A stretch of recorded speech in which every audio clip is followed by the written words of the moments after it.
So we are here in the Woodland Hillside Garden, one of 29 gardens on campus, and growing. Mm-hmm. There's always more gardens coming. What makes these gardens so special to you? First, they're full of life, and they keep changing, and things die down, then they come back. So this shows you there's hope in life, and things are always progressing to get better. There's always a chance to improve. You see things you don't like, you can remove them and put something else in its place. Something needs some love and attention, you give it more. So it's really very much of a symbol of what our life is all about. And the whole purpose of these gardens was to have a place to get away, relax, for the students to relax, and see how life is mirrored in plants. Like you'd be sitting here in a chair studying, and then you hear a bird, or you see a butterfly or something going around you, and you start getting distracted and see what they're doing and what their life is and how hard they have to work for their food. Yet our food is presented to us on a plate. So it gives you perspective in life.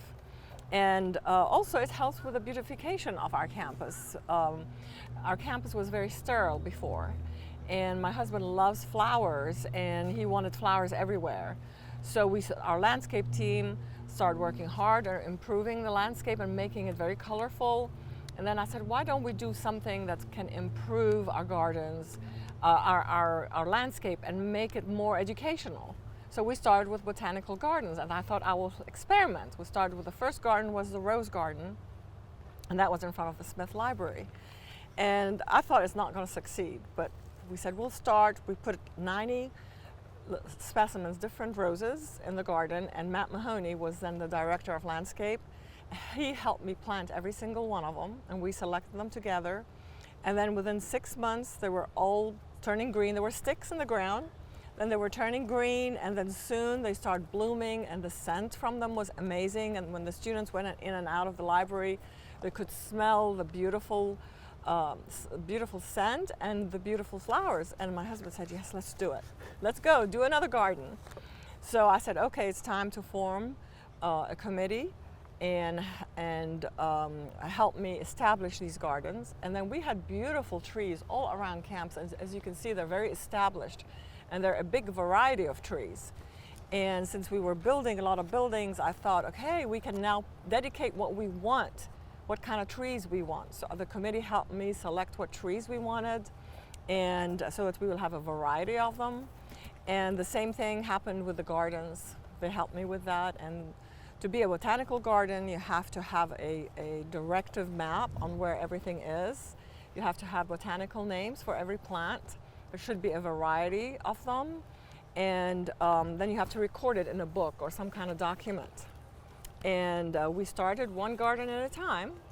And then when we became too big, it was time to have a curator. It was not enough to have just volunteers. And then we just took off. We also receive Campus USA an award every year, and that's very hard to get because there are criteria you have to follow.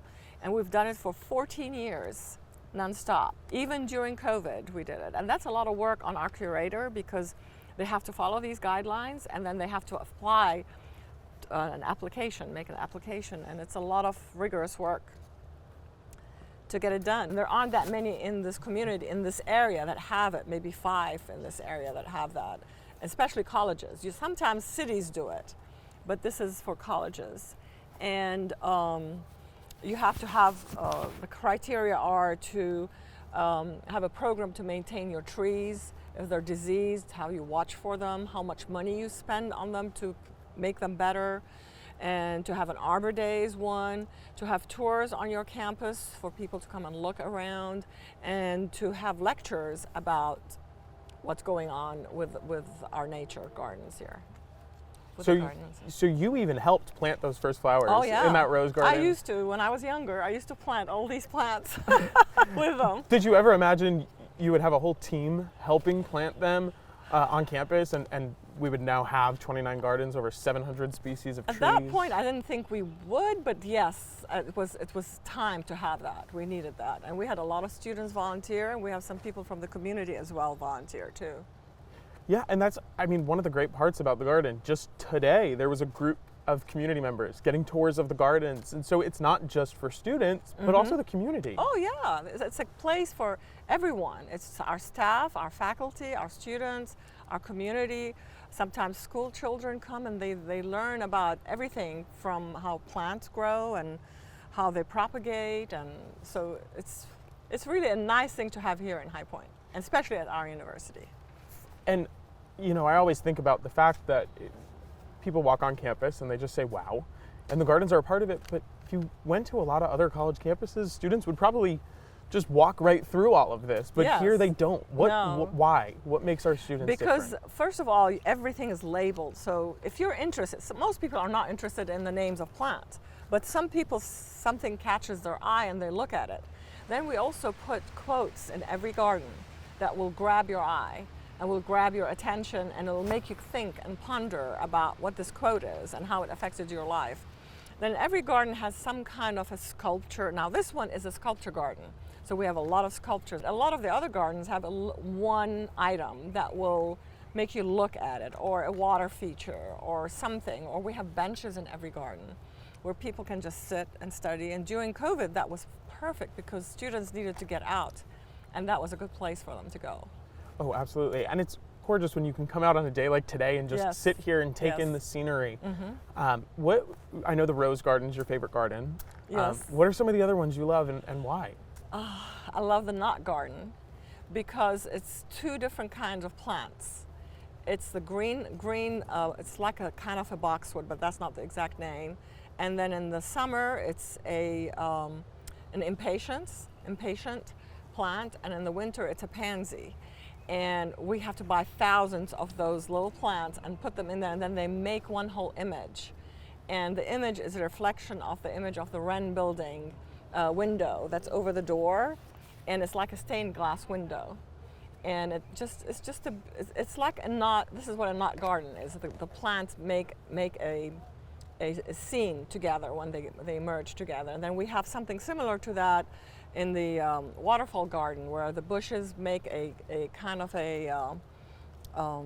escapes my mind what it is right now, but a filigree. It makes a filigree where the horses are. Yep. Yeah, it makes a filigree that's a beautiful shape.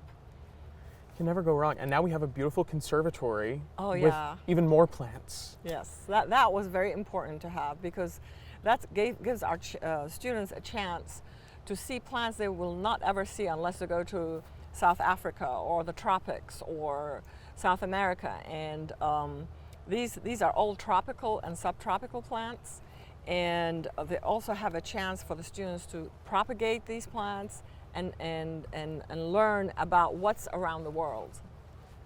So I want to shift a little bit. I feel like a lot of people don't know much about you, and that you went to college when it was High Point College.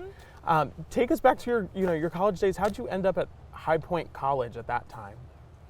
I came here for my senior year only because I was at the American University of Beirut in Lebanon, and that's the year the war started, was happening, and so I lost a whole year of school.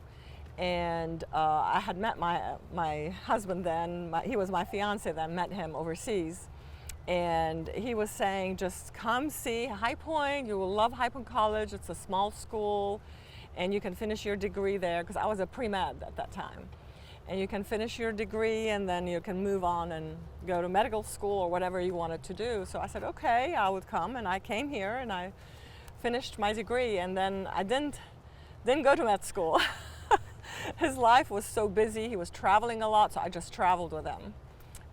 And he was on the board here of High Point College, and But we lived in High Point for almost 40 years, 45 years, so I've always been here. And it's so different now. Yes, It has yes. completely changed. I remember when I was... This used to be a creek, and the infirmary was right here where we're sitting. And now it's gorgeous. Yes. I mean, I remember when I was touring, people were like, what's High Point University? What's High Point, North Carolina? And now they know what it is, they know where it is, they know what we stand for. What's it been like to see that transformation? It's been really amazing. It's been a miracle. It's been a wonder how it all happened. And it happened because a team got together and loved the vision and the idea, and they worked hard on it, and they made it happen. But we never thought this is what it's going to end up like. We wanted it to improve, and we feel it has improved. For sure, just a little bit, just a little bit of improvement. So, obviously, your husband is a very well-known person, and when people hear High Point University or High Point, North Carolina, they think of him. But you're always there, right by his side. How have you been involved and made a name for yourself so much that people on campus know who you are, and automatically have things to say about you? Well, I was never interested in making a name for myself. I just wanted to support him, and I was there right beside him through every step of the way. And I was there through the ups and the downs, and so I felt with him everything he has done. None of this stuff was made to get a name for myself. I just wanted to, I loved gardening, so I did that. And the same thing with the design work. I'm not a designer, but I have a knack for it. So I helped with a different building. So I just did what was expected out of me, I guess. And the board was just nice enough to recognize me, but it was never meant to make a name or any of that. Now, when Dr. Qubein came to you in 2004 and said, "I've been approached to be a college president," was that ever in your deck of cards? No. And we all discouraged him. We said, "You're not going to like that," because he was always gone. He was always on the go, and I never thought he would be sitting behind a desk and staying put. And we didn't think he would like it. But what changed my mind was he used to be a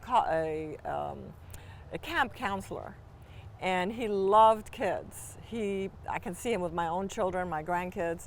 He loved kids, and he always used to create programs for kids, for Sunday school, for camps, and he had a great rapport with them. He always interacted very well, and he always wanted to work with young people, but he ended up helping people who are older in their careers, and he was teaching them later on in their life how to improve their life. And so he said, why wouldn't I start when these kids are young?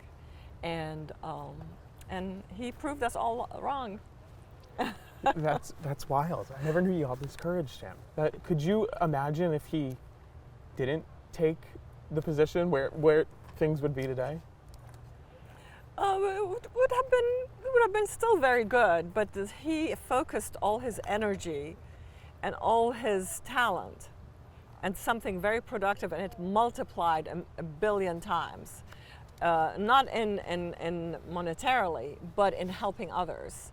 This was a great field for him to help so many young people, not by just helping them directly, by making this environment happen. Now I want to go back a little bit. I know you said he's who convinced you to come here. Did you know when you first met him that he was something special? Yes. Yes, and you could tell from his charisma. I'm sure when you meet him the first time, you all can tell that. Oh, for sure. And you met him back in Lebanon, you said? Yes, it was in Jordan actually at that time. Oh. I had moved out of Lebanon because it was too dangerous. There were bombs and people were killing each other, so we just left. Was it just a fate chance that you ran into each other? No, I knew his family. Okay. Yeah, I knew his family, so we just bumped into each other, happened to be there at the same time, and saw him at a family gathering. So, of course, we've been talking a lot about gardens, a lot about the work that your husband has done on campus, you have done on campus, but there's also a lot of stuff off of campus that you've been a part of, the Children's Museum being the most recent one. Mm-hmm. Tell me a little bit about the Children's Museum, what that process was like. Oh, the bee's coming right over to us. I know it. The Children's Museum, that's one of his other loves, is having grandkids had shown him that High Point did not have a place to entertain young people except the park, or whenever we had something special in town that came to town that we would go, like the circus, and wherever we went, we used to take them to children's museums. And he saw how much they loved it and how engrossed they were in it and how much learning happens. It wasn't just a playful place to play.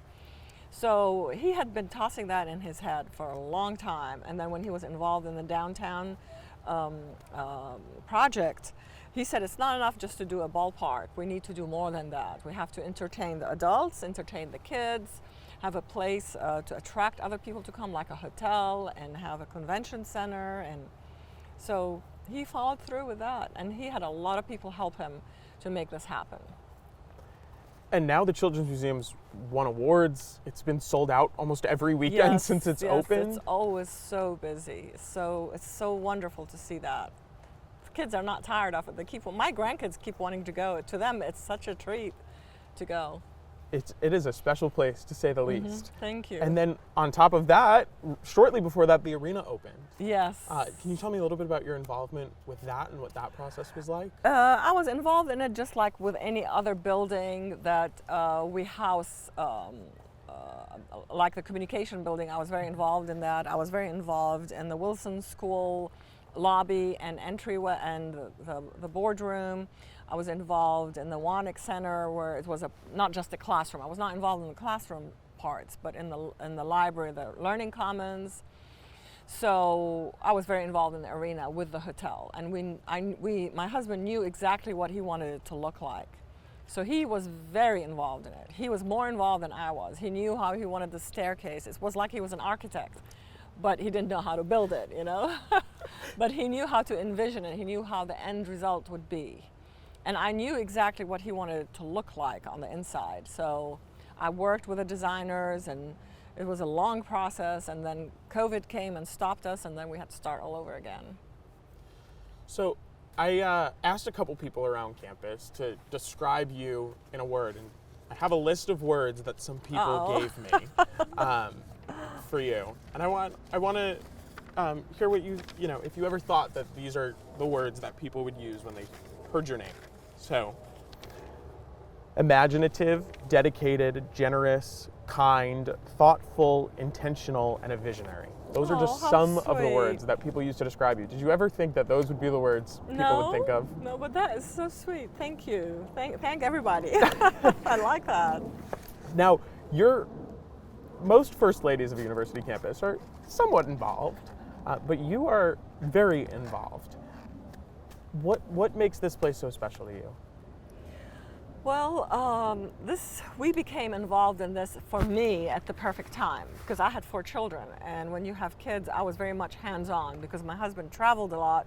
I was in charge of everything, and so I was the driver. I made all the decisions. I had to work with them school-wise, everything. I was everybody. So when they left, it left a big vacuum in my life, and especially like my kids were very involved in sports. So to me, that was very important to be able to have a sports place to come and attend things, and these students have become like our kids. So we like to watch them, we like to attend a lot of events. So being part of this organization has given me an extension of my other life. But now I'm still very involved with my grandkids. And as much as my kids want me to be more involved, but to a certain point. Yeah. You can never complain about too many grandkids. No, we love it. We love it. So what do you see as next for the gardens on this campus? That we're not trying to make this the biggest garden. I mean, all our gardens are very small. The whole idea of them was to be a little something like, this is just a path behind Blessing, and we will see that in a minute. But it's a beautiful path, especially this time of the year. And the whole idea is just to beautify the area and have a space to just get away. And every garden has its own little thing about it, like the rose garden or the herb garden, or this is an azalea garden but has a few other spring flowers in it. This is a shade garden, the hillside shade garden. It's a different foliage that you see that makes the different shapes, the different colors, not as much as flowers, as much as the different And then we put this sculpture garden. And one of our professors was Andrea Wheelis. I don't know if you know of her. She was a wonderful, wonderful instructor and teacher, and she encouraged me to do this art, and she helped do several of these arts. We had a resident artist in resident and helped the students do that. And we also did, they named a program in her honor after she passed away, where we get the art and it travels from year to year. We get different art every year.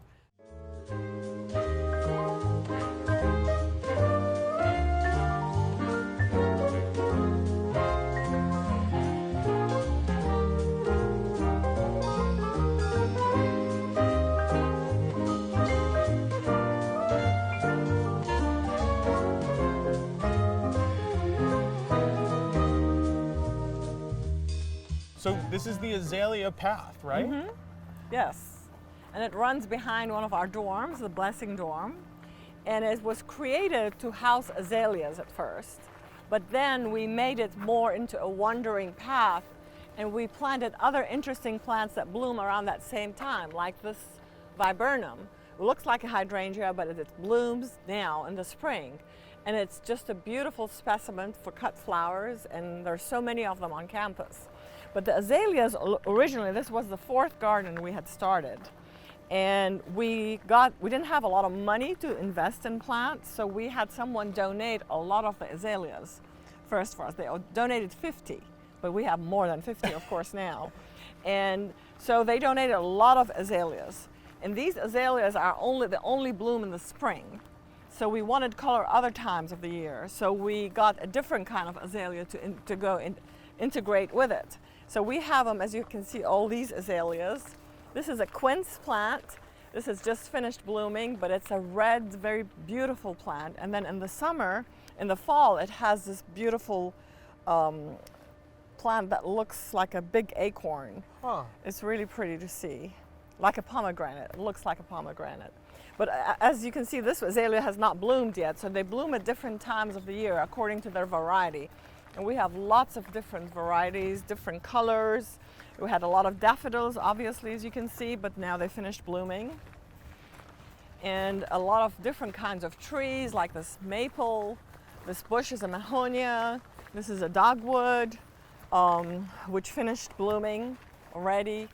This one right here specifically is a magnolia, and we have a collection of magnolias here. We have the 2nd biggest collection of magnolias in the state, and we used it as a project to have people pay money to honor someone. And this one is called the Brooklyn magnolia, and look at the blooms, they're yellow. It's hard to, it doesn't look like a standard magnolia, but look at that. That's gorgeous. It really is very pretty. And this is one of the original creeks we had here. Because before these ponds, we had a creek just running through the space. And you know so much about all of these plants, but you do this all out of the kindness of your heart. Yes, I love it. I enjoy it. I love plants. I love flowers, and I'm learning. This, to me, is a learning curve. I don't know the botanical names. I'm not an expert in plants, but I love them and I enjoy that. I know there's been some talk about it, but with all of this, do you think we'll ever have a botany program? We have some botany programs, Yep. But you mean agriculture and Yes. more? I don't know. Maybe they'll introduce some classes, Yeah. but I don't know if we will or not. But we should, slowly. Would you teach? No, I don't have a degree. I can't teach.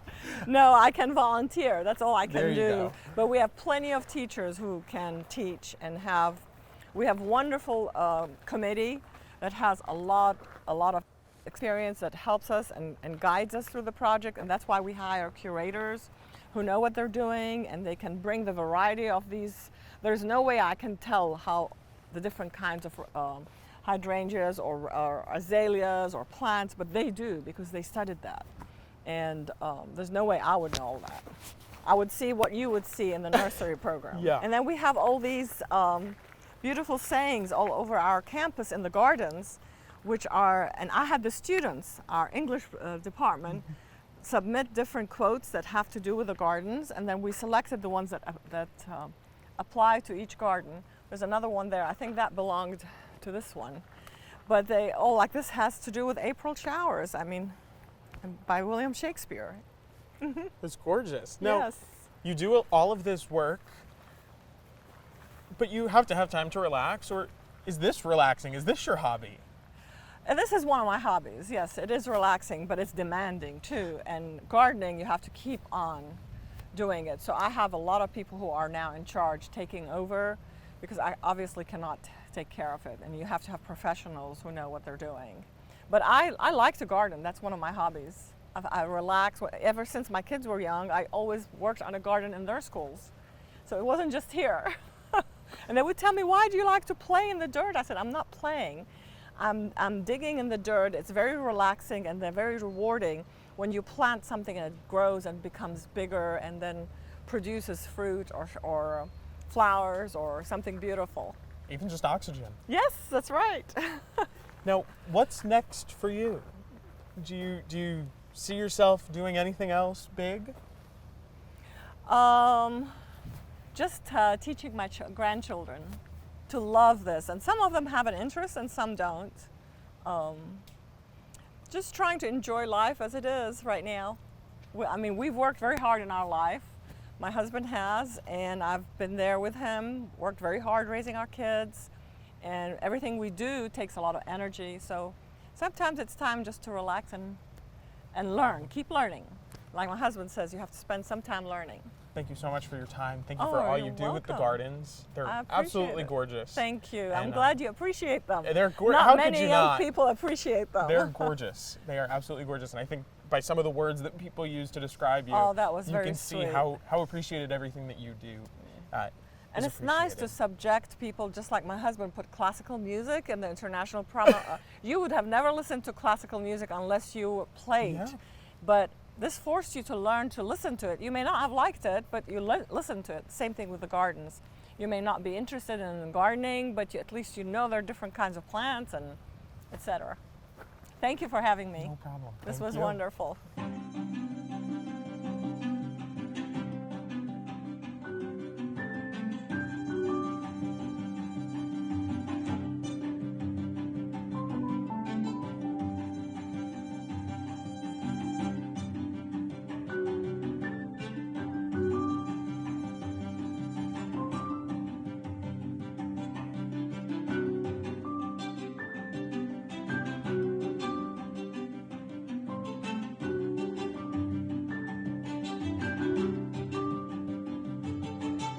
Introduce yourself and tell me a little bit about the gardens on campus. Yeah, my name is Emma Martone. I'm the curator of the gardens.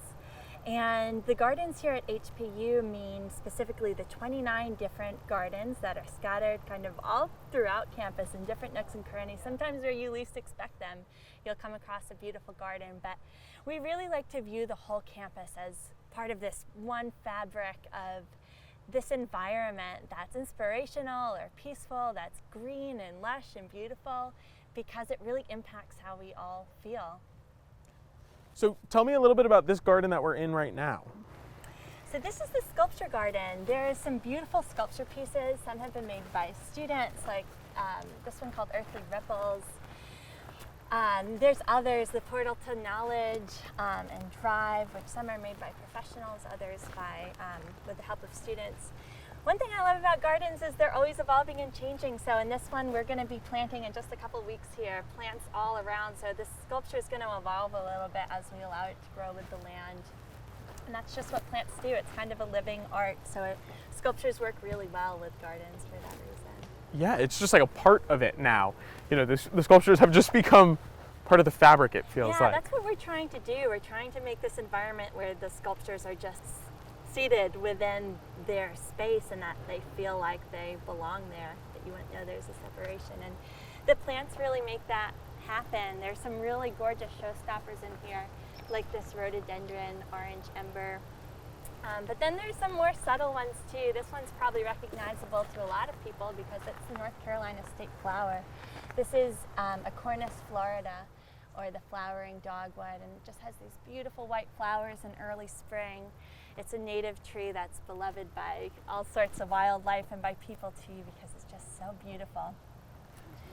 We also have a Metasequoia glyptus strabordis, the dawn redwood, which has a great backstory and just beautiful spring foliage, and a flowering carpet of this humble ground cover called the juga. And here's another piece of sculpture that just kind of frames this whole garden. These are antique wrought iron gates from the 18th century. Wow. Now, how much work does it take to maintain all of these gardens? You know, there's 29 gardens. Tell me a little bit about the team behind it. It takes a team, and we have an amazing team. We have 2 full-time horticulturists who are out here full-time, putting their heart and soul, literal blood, sweat, and tears out here. We have a gardens coordinator who helps us do all the work to get the word out about our gardens, connect with our communities, coordinate tours for us, runs our volunteer program. And then we also have student workers. We really couldn't do this without our student help. And we have 7 students this semester, and they really do a lot of the heavy lifting. Just today they planted, I think it was 114 new plants. So we're always growing, we're always doing things. It takes a lot. It's easy to look at a garden and just think it's always been there, but it takes so much work. And what garden takes the most work? Is there one that really stands out that requires a lot of love? Yeah, in different times they require different type of care. For example, the topiary garden is full of tulips right now, and they're in full bloom and they're beautiful, but they're on their way out, and when that happens we have to pull up thousands, literally thousands of bulbs all across campus. But a garden like this, as the year progresses, plants will kind of spread and they'll move outside of their bounds, so they need to be kept in check. So spring is also a time to divide plants and move them around. So at different times of year, certain gardens will require more work. Gardens like this too.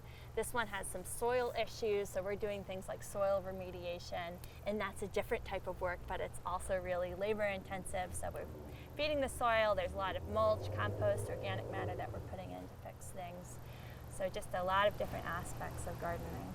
And what's the most rewarding part for you of this all? Why do you love what you do? Oh, I love so many aspects of this, but there's something about planting a bulb in particular. So something like a tulip or a daffodil, which you plant in the late fall, and you're just kind of putting like this dry onion looking thing into the ground. And that's actually full of life, and it has to have a period of cold and it overwinters. But I was just amazed about a month ago, because this is my first season here, they all started coming up. And I know it happens with bulbs, but it's just amazing every time that you see all this life exploding from these beautiful tulips. And it's the work that you put in, the planning that you put in ahead of time, that you get to see the fulfillment of later on, and it's beautiful. This is another beautiful tree. It's a native tree, Cercis canadensis, or the eastern redbud. It's an understory trees. If you're driving along the highway, you'll see this everywhere. Oftentimes it's blooming with the dogwoods. This is a special cultivar that has these beautiful burgundy leaves, which are just coming out right now. So they're these sweet little heart-shaped leaves.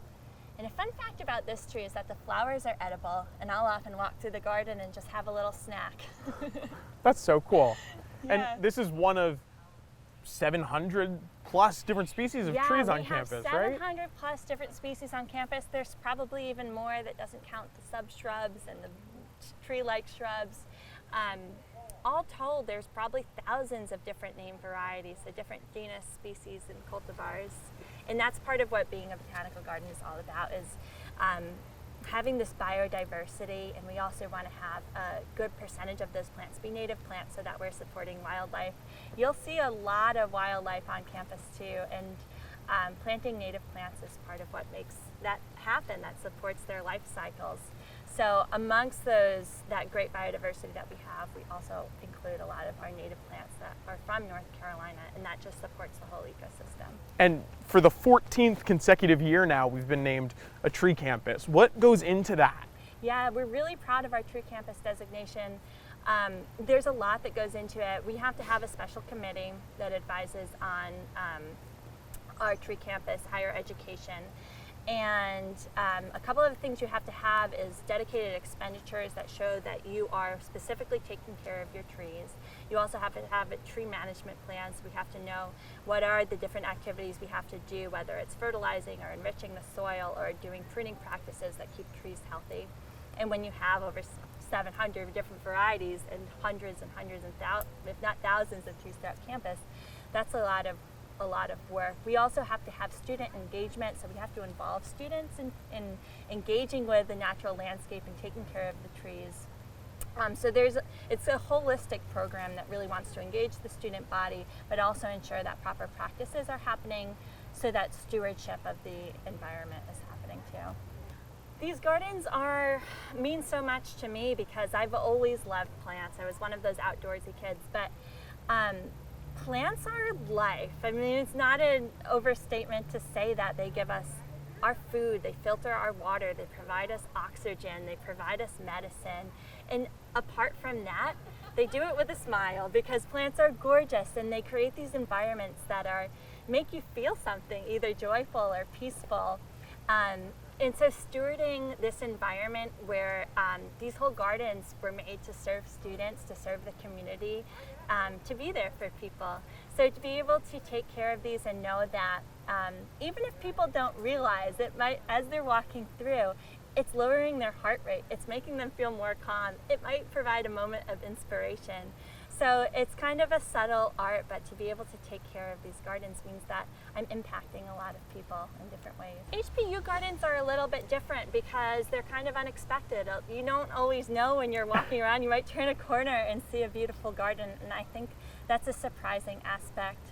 Another kind of unique aspect is that a lot of schools have horticulture programs or botany programs, and they use their gardens intensively for research, and we have our gardens, they're used for research and they're used for student engagement, but they're here to enhance the campus as a whole, and I kind of think that holistic view of what a garden can be, we don't necessarily have to have a specific aim or be doing a specific research project for them to be valuable. They're here and they make us all feel good, and we get to have a lot of freedom in what we plant.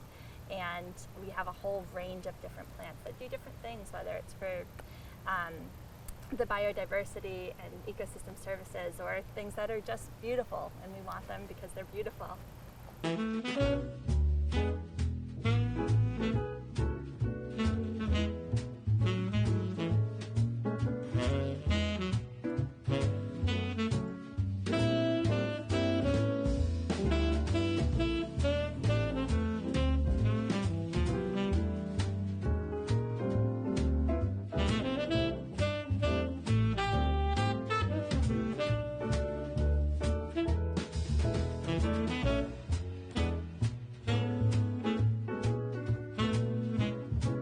I wanted to add one more thing to show you how the community is involved in our gardens, other than volunteering and donating money, or sometimes they donate plants to us.